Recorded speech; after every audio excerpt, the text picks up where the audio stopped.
제가 다 알려드리겠습니다. 어떻게 생각하고 어떻게 살아갈지, 누굴 좋아하고 미워해야 할지를요. 인생의 다음 목적지가 어디일지, 인생의 의미가 무엇일지 궁금하지 않나요?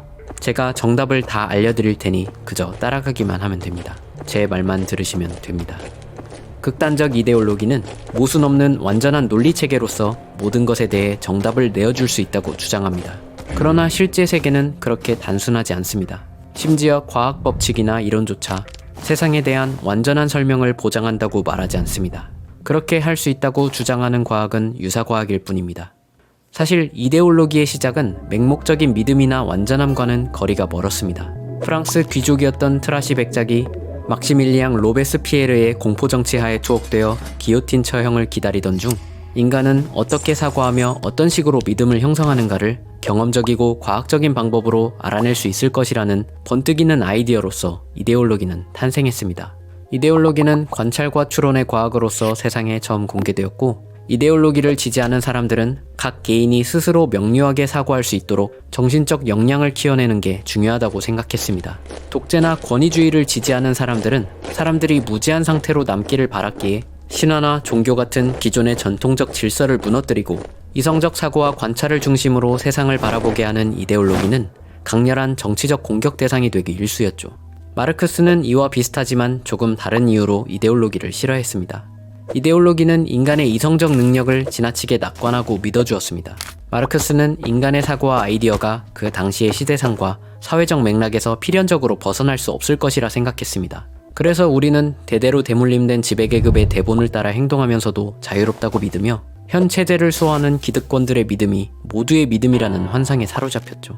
마르크스는 그러므로 이 환상을 깨기 위해서는 사회 자체가 급격하게 변화해야 한다고 주장했습니다.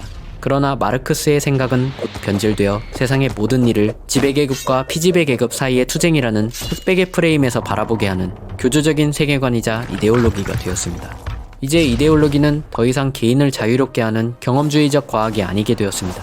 밀고 당기는 아이디어의 투쟁 속에서 각각의 이데올로기는 서로가 서로를 공격하며 이 세상에 대한 가장 완벽하고 명쾌한 진리로서 개인과 세상에 구원을 약속하겠다고 주장합니다.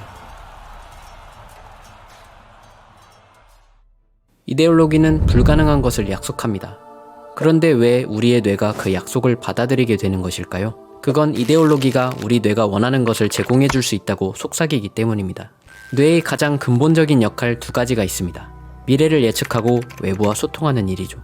뇌는 세상의 패턴을 빠르게 감지하고 그 패턴을 다음 사건을 추정하는 데 사용하며 현상이나 사물의 빈틈, 즉 불확실성을 최대한 감소시키기 위해 어디에서나 일관성과 의미를 찾습니다. 그럼으로써 예측 모델, 즉 세상을 설명하는 이론을 만들고 끊임없이 유지보수하면서 다음에 일어날 일에 대비합니다. 한편 사회적 동물인 인간에게 있어 생존을 도모하는 일은 혼자로는 매우 어려운 일입니다. 그래서 인간에게 또 다른 인간 동료는 예측 모델의 방정식 안에 넣어 계산해야 할 외부 환경이자 경쟁자이면서 동시에 귀중한 자원입니다. 그러므로 뇌는 끊임없이 다른 사람들과 연결되고 싶어하는 욕구를 타고납니다. 사회적 집단 속에서 중요한 사람으로서 누군가에게 이해받고 인정받는다는 느낌은 뇌가 사회생활을 이해하고 참여하는 데 드는 노력과 비용에 대한 값진 보상이죠. 우리는 그러니까 중요한 사람이어야만 합니다. 그 어떤 추상적 목적이나 한 차원 높은 이상을 위해서가 아니라 우리 두개골 속 어둠 속에 조용히 놓인 뇌를 위해서 말입니다. 뇌는 이 두 가지 역할을 위해서는 무엇이든 하려 하지만 뇌가 쓸 수 있는 에너지나 자원은 한정되어 있기 때문에 두 역할을 좀 더 효율적으로 수행할 수 있도록 돕는 방법들은 매력적이지 않을 수 없습니다. 그래서 우리의 뇌는 종종 미신, 사주, MBTI 등의 지름길을 통해 미래를 예측하려 합니다. 특히 이데올로기는 뇌의 이 두 가지 역할을 모두 충족해줄 수 있는 아주 매력적인 지름길입니다. 이데올로기는 복잡하고 예측 불가능한 세상이 아니라 흑백으로 날카롭게 나뉜 세상을 보여줍니다. 이데올로기는 세상은 불변의 도덕 법칙이 지배하고 있으며 모든 운명은 명쾌하게 결정되어 있다고 말합니다. 이런 이데올로기를 통해 세상을 본다면 인생의 정답을 찾기 위해 노력할 필요도 많이 생각할 필요도 없겠죠. 우리는 정해져 있는 정답표를 가지고 세상을 그 틀에 맞춰 해석하기만 하면 그만입니다. 이데올로기는 뇌의 두 번째 역할에도 훌륭한 지름길을 제공합니다. 같은 정답표를 가지고 있는 사람들은 그 정답표로 이루어진 세상을 공유하며 그 안에서 서로를 중요한 존재로 인정하고 또 중요한 존재로서 이해받을 수 있습니다. 그 정답이 옳은지 아닌지는 상관없죠. 지구 평평론자들을 수많은 증거로 공격하는 것이 별 효과를 거두지 못하는 이유를 설명해줍니다. 이데올로기가 그들에게 그토록 중요한 이유는 그 이데올로기 자체의 내용보다는 뇌의 강렬하고 본능적인 욕망을 이데올로기가 충족시켜줄 수 있기 때문입니다. 그런데 극단적 이데올로기가 그토록 달콤한 제안을 한다면 왜 모든 사람이 그 유혹에 굴복하진 않는 걸까요?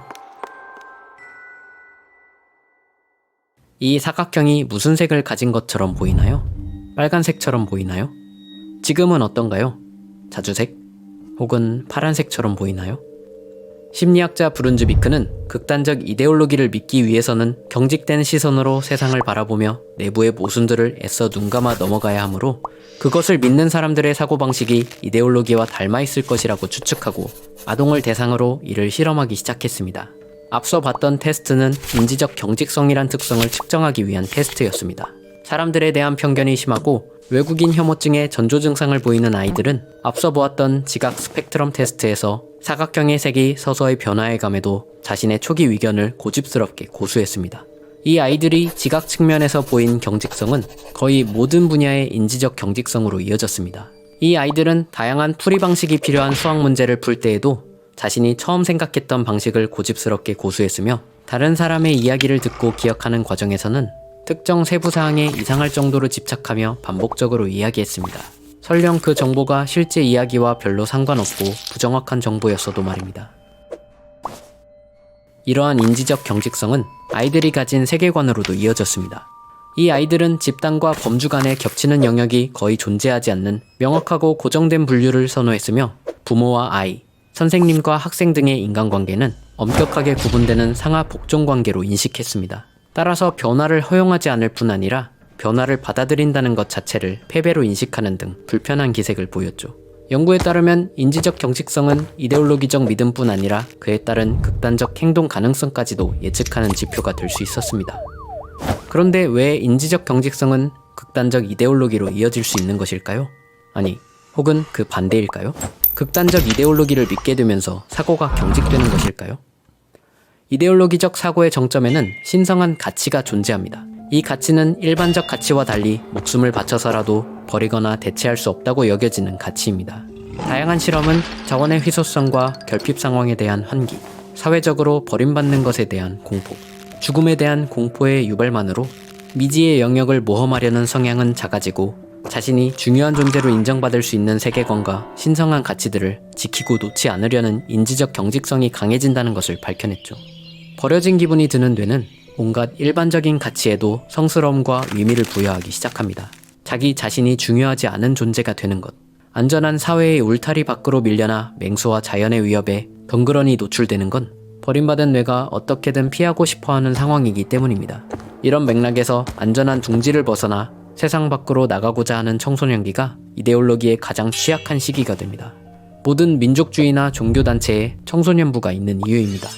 이때 이데올로기는 말합니다. 너의 존엄성을 회복시켜주고 너와 함께할 사람들을 소개해주겠노라고. 대신 우리를 위해 목숨을 바치고 사람들의 환호와 박수를 받으라고요. 이데올로기에 대한 뇌과학 연구는 한 개인의 인지적 성향이 위협적인 외부 환경과 특정 사건을 만나면 극단적 이데올로기로 이끌려갈 수 있다고 암시하고 있습니다. 하지만 오해는 금물입니다. 이 모든 건 단지 가능성을 이야기하는 것입니다. 과학이 운명적 인과론을 이야기하고 사람들을 낙인 찍는 순간 과학 또한 이데올로기화의 위험에서 자유로울 수 없습니다. 한편 연구가 밝히는 교훈은 분명합니다. 우린 위기와 고통에 빠진 사람들에게 더 나은 선택지와 존엄성을 지킬 수 있는 안전한 환경을 제공하려 노력할 수도 있지만 반대로 그들을 그저 별난 예외로 취급하고 무시하고 외면할 수도 있습니다. 그러나 우리가 그렇게 하는 순간 세상은 점점 더 위험한 곳이 되어갈 것입니다. 그 다음 이데올로기는 이제 당신을 바라볼 것입니다.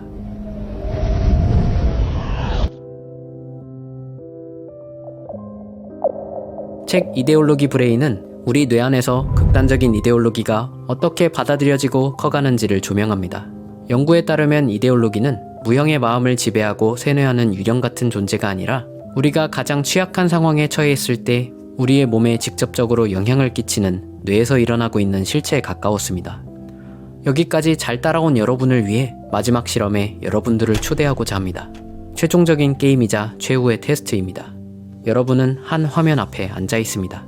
곧 어떻게 하라는 지침이 표시될 것이며 윤리 규약과 규정에 따라 여러분은 언제든 반대 의사를 표명하고 의문을 제기하고 실험을 그만둘 권리가 있습니다. 하지만 그러지 않는 게 좋을 것입니다. 이 실험은 과학적 발견의 새로운 지평을 열 귀중한 데이터를 모아줄 것이니까요. 하지만 어쩌면 실험이고 뭐고 그냥 털고 일어나는 게 좋을지도 모르겠습니다. 영상을 끄고 방 밖으로 나가 자유롭게 걸어보세요. 언제든 원한다면 나에게 주어진 비이성적인 규칙을 따르지 않기로 할 수 있다는 사실을 언제나 기억하길 바랍니다. 자연스럽다고 여기는 모든 강요된 의무와 규칙이 사실은 그렇지 않을 수도 있다는 것을 기억하길 바랍니다.